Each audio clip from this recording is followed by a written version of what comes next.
फिर आपने धमाका कर दिया। ये जो हाटी मुद्दा है इसमें कई पेच है। सुखराम और बलदेव, वो लोग 55 साल से भ्रम फैलाने का काम कर रहे हैं। ऊर्जा मंत्री जी का और आपका रिश्ता क्या वो मजबूत हुआ है सर?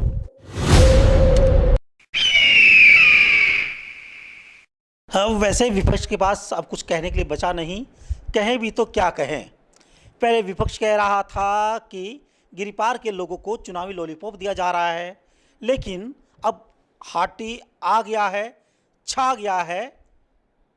इसके बाद विपक्ष कह रहा है कि भैया अभी भ्रम है और ये भ्रम टूटेगा कैसे। फिलहाल एक ख़ास चेहरा हमारे साथ मौजूद है, शिलाई की बुलंद आवाज़ है, वो बताएंगे कि हाटी की जो डेफिनेशन है, जो शिलाई से होते हुए पहले शिमला पहुंचता है और फिर संसद तक भी जिसकी गूंज उड़ती है। कई चेहरों को इसका श्रेय जाएगा, लेकिन अपनी बात अब हम आगे रखेंगे। सर शुक्रिया। धन्यवाद धन्यवाद धन्यवाद जी। सर विपक्ष ने पहले कहा कि भैया जो तोमर साहब दे रहे हैं वो चुनावी लॉलीपॉप है, फिर आपने धमाका कर दिया। अब कहा जा रहा है कि नहीं भैया अभी ये जो हाटी मुद्दा है इसमें कई पेच है, कई लोगों को आप साथ लेके नहीं चलना चाह रहे, कई लोगों को आप लोगों ने हाशिए पे धकेल दिया है ना जी। सोशल मीडिया में तरह तरह की चीज़ें जो है तैर रही है। तोमर साहब बिल्कुल सामने हैं। सवाल आपसे पहले तो सर ये बताएं कि हाटी का जो हक है वो किसको और कितना मिला सर? सबसे पहले तो मैं अपने गिरिपार की 154 पंचायत के सभी लोगों को बहुत बधाई देना चाहता हूं कि जो 55 वर्षों की लड़ाई थी उसमें अब सफलता मिली है। और गिरिपार का जो हमारा क्षेत्र जनजातीय क्षेत्र की मांग कर रहा था, उस मांग को हमारे आदरणीय प्रधानमंत्री जी नरेंद्र मोदी जी ने, हमारे देश के गृह मंत्री आदरणीय अमित शाह जी ने, हमारी पार्टी के राष्ट्रीय अध्यक्ष आदरणीय जगत प्रकाश नड्डा जी ने, भाई अनुराग जी ने, उन सब के सहयोग से केंद्र सरकार ने 14 तारीख को कैबिनेट में इसकी मंजूरी दी है। उसके लिए मैं इन केंद्रीय नेतृत्व का बहुत बहुत आभार व्यक्त करता हूं। और सबसे ज़्यादा आभार मैं हिमाचल प्रदेश के लोकप्रिय मुख्यमंत्री माननीय जयराम ठाकुर जी का करता हूं, भाई सुरेश कश्यप जी जो सांसद हैं हमारे, उनका करता हूं कि जिस प्रकार से माननीय मुख्यमंत्री जी ने इस मुद्दे को एक अपनेपन की भावना से स्वयं को हाटी समझते हुए और यहाँ का दर्द को समझते हुए स्वयं ये कमान संभाली और दिल्ली के दरबार में जा कर जो है इस मुद्दे की लड़ाई लड़ी, उसके लिए मैं उनका विशेष रूप से आभार व्यक्त करता हूँ। और जो ये आपने मुझे सवाल पूछा है, इसमें गिरिपार की 154 पंचायतें आती है और 2011 की जनगणना के अनुसार 1,60,000 लोगों को इसका सीधा सीधा लाभ जो है वो मिलने वाला है। जो जनजातीय हुए हैं 1,60,000 लोग हुए हैं और लगभग 90-92 हज़ार जो हमारे अनुसूचित जाति के भाई लोग हैं वो इसमें शामिल नहीं हुए, क्योंकि वो नहीं चाहते थे कि हम लोगों को एसटी में जाना है। इसलिए माननीय मुख्यमंत्री जी ने उनकी भावनाओं की कदर करते हुए उनका भी मान सम्मान रखा है, जो चाहते हैं वो उनको भी मिला है। और जहाँ तक भ्रम की बात है, जिस प्रकार से आप कह रहे हैं कि सोशल मीडिया में कुछ भ्रम की परिस्थितियाँ आई है, मैं आपके चैनल के माध्यम से स्पष्ट बताना चाहता हूँ कि 154 पंचायतों के मात्र अनुसूचित जाति के भाई लोगों को छोड़कर जो है बाकी सभी लोग जो है वो जनजातीय हुए हैं। 1,60,000 उसमें राजपूत है, ब्राह्मण है, या जो उसमें अन्य जो राजपूत के अंदर कास्ट आती है, उसमें भ्रम जो फैलाया जा रहा है, क्योंकि जो हमारा सजरा नस्ल है उसके अंदर हमारी खशकनैत और भाट, ये 2 जातियाँ उसके अंदर दर्शाई गई है। बाकी सारी उसके अंदर उपजातियाँ आती है और वो सब उसमें शामिल है। चाहे उसमें राजपूतों में आपके मियाँ है, तोमर है, नेगी है, आपके अन्य कोई जो राजपूत कास्ट है, सारी की सारी जनजाति हुई है। उसी प्रकार हमारे ओबीसी के जो भाई लोग हैं वो सब भाट के अंदर आते हैं, चाहे उसमें ब्राह्मण है, भाट है, पाबूच है, वो सारे के सारे जनजाति हुए हैं। किसी लोगों को इसमें भ्रम रहने की आवश्यकता नहीं है। मैं फिर भी स्पष्ट कर रहा हूँ कि अनुसूचित जाति के भाई लोगों को छोड़कर बाकी सब के सब लोग गिरिपार के वो जनजाति हुए हैं। एक तो मैं ये आपके माध्यम से क्लियर करना चाहता हूँ। दूसरी, अगर कोई इसके अलावा और भ्रम है तो उसका भी हम जवाब देंगे कि और क्या भ्रम, जो आप मुझसे पूछे कि और क्या भ्रम लोग जानना चाह रहे हैं, उसका भी मैं आपको बता देता हूँ। ये चीज़ सर क्लियर हो गई। मतलब इतना पेशेंस आप लाते कहाँ से हैं? जब नड्डा साहब आए थे, क्लियर था कि हाटी होना है, लेकिन मतलब एक हर चीज़ के पीछे एक मतलब रणनीति शामिल रही। आपकी मुस्कान उस दौरान भी बता रही थी और नड्डा साहब ने इशारों-इशारों में बहुत कुछ कह दिया। पहले से तय था सर क्या सब कुछ? ऐलान अब हुआ है क्या? नहीं, ऐसा नहीं था। आप देखिए कि पिछले 55 वर्षों से हम लोग लड़ाई लड़ रहे थे और 55 वर्षों में बहुत सारे लोगों ने, हमारे गिरिपार के लोगों ने इसमें संघर्ष किया। बहुत सारे जो हमारे सीनियर्स लोग थे उन्होंने सारी इस कमेटी को चलाते हुए काम किए, सारे डॉक्यूमेंट तैयार किए, लेकिन एक राजनीतिक इच्छा शक्ति नहीं थी।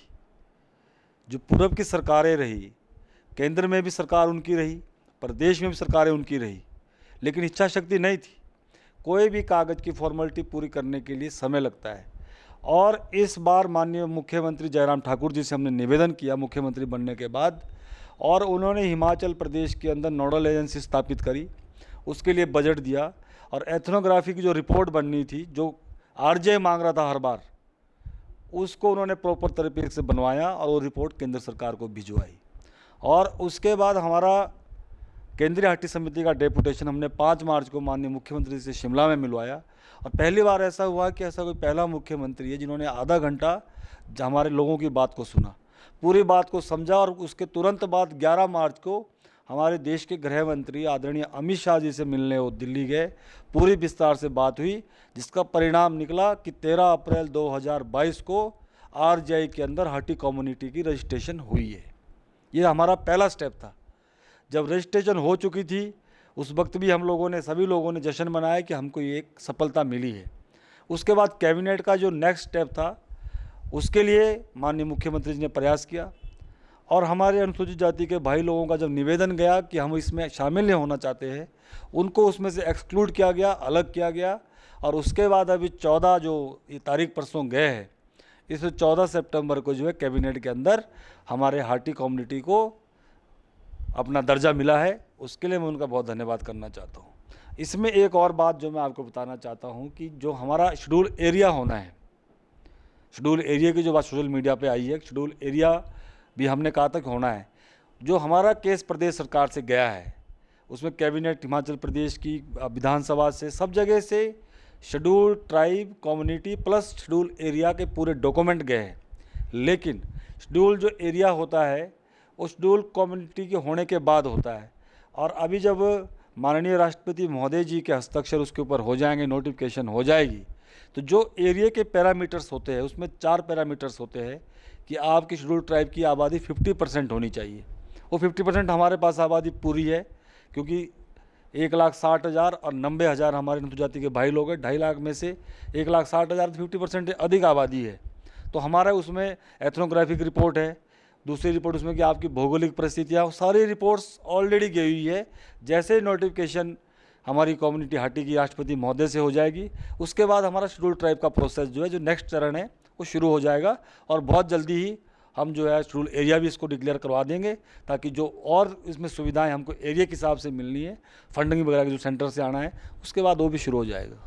तो साहब मैं यहाँ से एक स्ट्रॉन्ग मैसेज लेना चाह रहा हूँ और मैसेज ये कि जो हमारे हरिजन भाई हैं, साथ ही जो हमारे स्वर्ण भाई हैं, दोनों कम्युनिटी के बीच में देखिए इस तरह की चीज़ें भी तैरती रही है, उठी है तो जाहिर सी बात है तैरेगी और छाई रही सोशल मीडिया पर, अखबारों के हेडलाइंस पे वो बनी है।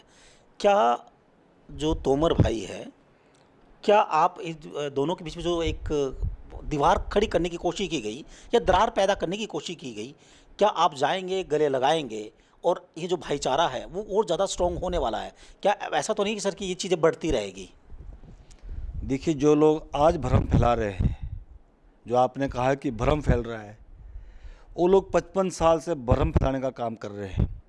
उन्होंने कभी नहीं चाहा कि जनजाति का दर्जा हम लोगों को मिले। अगर वो चाहते तो 1967 में जब जौसार को मिला था उत्तराखंड के, उसी वक्त हमको भी मिल सकते थे। मैंने कहा कि राजनीतिक इच्छा शक्ति के बगैर ये नहीं हो सकता था। उन लोगों ने कभी चाहा नहीं है और उन्हीं लोगों ने, जब ये हमारा प्रोसेस शुरू हुआ, उनको लगता था कि ये होना नहीं है, उससे पहले वो भी समर्थन में आए। आपने सारी चीज़ें कवर करी है, लेकिन जैसे ही आरजीआई में रजिस्ट्रेशन हुई, उसके बाद जो विपक्ष के हमारे लोग हैं वो पीछे हट गए और उन्होंने पर्दे के पीछे से गेम खेलनी शुरू कर दी और उन लोगों ने पर्दे के पीछे से हमारे अनुसूचित जाति भाई लोगों के अंदर एक भ्रम पैदा कर दिया। हमने उसके बाद हर मंच से कहा कि हमारा उनके साथ भाईचारा है। अनुसूचित जाति के लोग और हमारे समाज, सभी समाज के लोग हम गांव में मिलकर रहते हैं। सभी की सामाजिक रीति रिवाज, आपस में उठना बैठना, शादी ब्याह सब साथ में होते हैं। लेकिन उसके बाद उनको बरगलाया गया और कुछ बाहर की ताकतें आकर जो है उन लोगों को गुमराह किया गया। उसके बावजूद भी हमने हर मंच से कहा कि हम उनके साथ हैं, हम उनका जो भी अधिकार होंगे उसका हनन नहीं होने देंगे। माननीय मुख्यमंत्री जी ने हर कार्यक्रम में आके कहा कि हम अनुसूचित जाति भाइयों के साथ हैं। अगर वो नहीं चाहते हैं कि हम लोगों ने एसटी नहीं होना है, जनजाति नहीं होना है, तो हम उनके साथ हैं, उनकी बात का हनन नहीं होंगे। और माननीय मुख्यमंत्री जी ने अपनी बात पर रहते हुए जो उनकी मांग थी उसको पूरा किया है। उनको जनजातीय से बाहर रखा गया है ताकि उनके अधिकारों का हनन ना हो। इसलिए हमारा तब भी उनके साथ प्रेम भाव था, आज भी हमारा उनके साथ प्रेम भाव है। उनके अधिकारों की लड़ाई हमने तब भी लड़ी है, अब भी हम उनके अधिकारों की लड़ाई लड़ेंगे और उनके साथ हम मिल बैठकर एक भाईचारे से पहले रहते थे वैसे ही हम आगे भी रहेंगे। बड़े मामा ने अपना काम कर दिया, छोटे मामा से मैं बात कर रहा हूँ। तो ये जो भांजे है गिरिपार क्षेत्र के, बदले में क्या दे रहे हैं? माननीय मुख्यमंत्री जी अभी जब धन्यवाद कार्यक्रम में हमारे लोग शिमला परसों आए थे और उस वक्त माननीय मुख्यमंत्री जी ने भी यही बात कही कि सिरमौर वालों ने मुझे मामा कहा है और मामा ने अपना वादा निभाया है कि मामा की जिम्मेवारी जो भांजों के प्रति बनती है उन्होंने वो निभाई है कि 55 साल से जो भांजे इन कामों के लिए तरस रहे थे कि हमारा क्षेत्र जनजातीय हो जाता, उन भांजों को माननीय मुख्यमंत्री जयराम ठाकुर जी ने सिरमौर के मामा बनकर जो आशीर्वाद दिया है, जो इतनी बड़ी सौगात दी है, तो निश्चित रूप से मामा भी कभी चूकेंगे नहीं। और मुझे पूरा विश्वास है कि जिला सिरमौर के लोग, खासकर गिरिपार क्षेत्र के लोग एहसान फरामोश नहीं हैं। जिस व्यक्ति ने काम किया है, जिस सरकार ने काम किया है, उसका दाम भी वापस देंगे और आने वाले विधानसभा के चुनाव में पाँचों की पाँचों सीटें जिला सिरमौर से भारतीय जनता पार्टी की झोली में डालकर देंगे और मामा जयराम ठाकुर की झोली में डालकर देंगे। छोटे मामा का गर्मजोशी से स्वागत हो रहा है, टाइमलाइन क्या है सर? स्वागत का हमने कार्यक्रम तय किया है और परसों 19 तारीख को हमारा स्तौन के अंदर महिला मोर्चा का सम्मेलन भी है। उसके बाद 20 तारीख को हम शिलाई विधानसभा क्षेत्र में जाएंगे और 21 को मेरा हरिपुर धार तक का कार्यक्रम है। उसके बाद कार्यक्रम हमने थोड़े स्थगित किए हैं क्योंकि हमारे देश के लोकप्रिय प्रधानमंत्री माननीय नरेंद्र मोदी जी का 24 तारीख को मंडी के अंदर कार्यक्रम है और युवा मोर्चा की ओर सबसे बड़ी रैली, आज तक जो रैली नहीं हुई है कि 1 लाख युवा हिमाचल प्रदेश के माननीय प्रधानमंत्री जी की रैली में रहेंगे, उसकी तैयारियों के लिए हमें 2-3 दिन का हमने समय दिया है। सभी विधानसभा में काम पे लोग लगे हैं और उसके बाद फिर ये स्वागत कार्यक्रम भी जल्दी होगा और उसके बाद एक बड़ा कार्यक्रम प्रदेश नेतृत्व को हमें बुलाने का हमारा प्रयास है, उनका आभार करने के लिए, उनका धन्यवाद करने के लिए। और हमने प्रदेश से नेतृत्व से निवेदन किया है कि हमें माननीय प्रधानमंत्री जी का या माननीय गृह मंत्री जी का कार्यक्रम गिरिपार में दिया जाए ताकि वहाँ की जनता उनका आभार व्यक्त कर सके। और मुझे पूरी उम्मीद है कि अक्टूबर के पहले सप्ताह के आसपास जो है हमारा कार्यक्रम, ये आभार कार्यक्रम होगा और पूरा गिरिपार जो है हमारे केंद्रीय नेतृत्व और प्रदेश नेतृत्व का आभार व्यक्त करेगा। शुक्रिया सर। एक आखिरी सवाल, ऊर्जा मंत्री जी का और आपका रिश्ता क्या वो मजबूत हुआ है सर? और मजबूत शब्द जोड़ रहा हूँ। कमज़ोर कभी हुआ ही नहीं था जो मजबूत होगा। हमारा बहुत पहले से मजबूत रिश्ता है। जब मैं राजनीति में आया तब से हमारे लोगों का बहुत मजबूत रिश्ता है और आज भी और मजबूत हुआ है क्योंकि इस जनजातीय कराने में हम सब लोगों का एक संयुक्त सहयोग रहा है और इससे और पूरा भारतीय जनता पार्टी जिला सिरमौर के अंदर पूरी मजबूत हुई है और पांचों हम लोग मिलकर लड़ेंगे और पांचों सीटें जो है भारतीय जनता पार्टी को देंगे। दोनों भाई फ्रंट लाइन में आके सुखराम और बलदेव है ना जी, देव और राम है ना, क्या फ्रंट लाइन में आके दोनों भाई खेलेंगे क्या सर?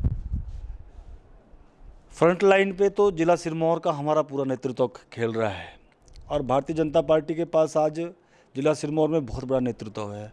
हमारे माननीय सांसद जी जो हमारे जिला से संबंध रखते हैं, प्रदेश के सम्मानीय अध्यक्ष है, हमारे बीच में माननीय मंत्री सुखराम चौधरी जी है, हमारे बीच में डॉक्टर राजीव बिंदल जी है जो कि प्रबंधन कमेटी जो प्रदेश की बनी है उसके अभी अध्यक्ष बने हैं। इस प्रकार से नेतृत्व जिला सिरमौर के अंदर बहुत सक्षम नेतृत्व इस वक्त है और कोई ऐसी ताकत नहीं है इस वक्त जो जिला सिरमौर में भारतीय जनता पार्टी को आने से रोक सके। पाँचों की पाँचों सीटें आएगी और भारतीय जनता पार्टी की सरकार प्रदेश के अंदर माननीय जयराम ठाकुर जी के नेतृत्व में बनेगी। ये जोश और ये हौसला कहाँ से आप जुटा पाए? भरी मंच में आपने कहा कि हाँ, अगर हाटी नहीं होगा तो मैं वोट नहीं मांगूंगा, मैं आपके दहलीज पे नहीं आऊँगा, तो सब कुछ फिक्स, या फिर एक आप उम्मीद थी कि हाँ भैया केंद्र से जो भी रास्ता निकलेगा वो बेहतर निकलेगा और हाटी के पक्ष में निकलेगा? समय का अभाव मैं समझ रहा हूँ सर। ऐसा नहीं था कि कोई चीज़ फिक्स थी, हमने दिल से ये बात कही थी क्योंकि हम अपने लोगों के साथ इमोशनली भावनात्मक मुद्दे था ये हमारा, उससे हमारे इमोशंस जुड़े हुए थे और इस लड़ाई को अंतिम रूप देने का हमने प्रयास किया। मैंने इस बार अपने लोगों को कहा था कि इस लड़ाई को हम इस बार आर या पार करेंगे, उसके लिए चाहे हमें अपनी राजनीति को दांव पे लगाना पड़ेगा, हम सड़कों पे भी आप लोगों के साथ आएंगे, जहां आप कहेंगे हम वो करेंगे। इसलिए हमने दिल से ये बात कही थी और उसके लिए हमने दिल से प्रयास किए। और जब आप किसी काम के लिए इच्छा शक्ति आपकी होती है, दिल से प्रयास करते हैं, तो उस काम में सफलता भी ईश्वर आपको अवश्य देता है। इसीलिए हमको इस काम में भी सफलता मिली है और मैं इसके लिए माननीय मुख्यमंत्री जी का, माननीय प्रधानमंत्री जी का, अमित शाह जी का और सभी नेतृत्वों का मैं बहुत बहुत आभार व्यक्त करना चाहता हूं कि उन्होंने हमारी इतनी पुरानी मांग को जो माना है। हमारी इससे आज की पीढ़ी नहीं, कई पीढ़ियां इससे जो है उनका सुधार होगा। क्षेत्र के लिए करोड़ों करोड़ों रुपए विकास के लिए आना है, जिससे हमारा क्षेत्र जो पिछड़ा हुआ क्षेत्र जिसको कहा जाता है, आने वाले समय में अग्रणी रूप विकास में अग्रणी रूप में हमारा क्षेत्र रहेगा। जो हाटी की लड़ाई लड़ रहे थे, आखिरी सवाल है, जो हाटी की लड़ाई लड़ रहे थे वो तमाम लोगों ने स्टिंगबाज पे आके भी कहा कि अगर हाटी हो गया तो शायद बलदेव तोमर जी को वोट मांगने की जरूरत नहीं पड़ेगी, हम डोर टू डोर जाएंगे, हम इस कैंपेन को और मजबूत करेंगे। आप कुछ कहेंगे या फिर आप कहेंगे कि नहीं भैया अभी मैं हूँ? ये तो अब उनसे पूछो जिन्होंने कहा था। हमने अपना काम कर दिया है, अब जनता फैसला करेगी। मतलब गेंद जो है भांजो के पाले में है। चलिए शुक्रिया सर, हमें ज्वाइन करने के लिए। अभी आप इस बार आप जाएंगे नहीं, मुझे पता है। आपने सुनी मंजीत सिंह के साथ संजीव शर्मा, पोटा साहिब, स्टिंगबाज।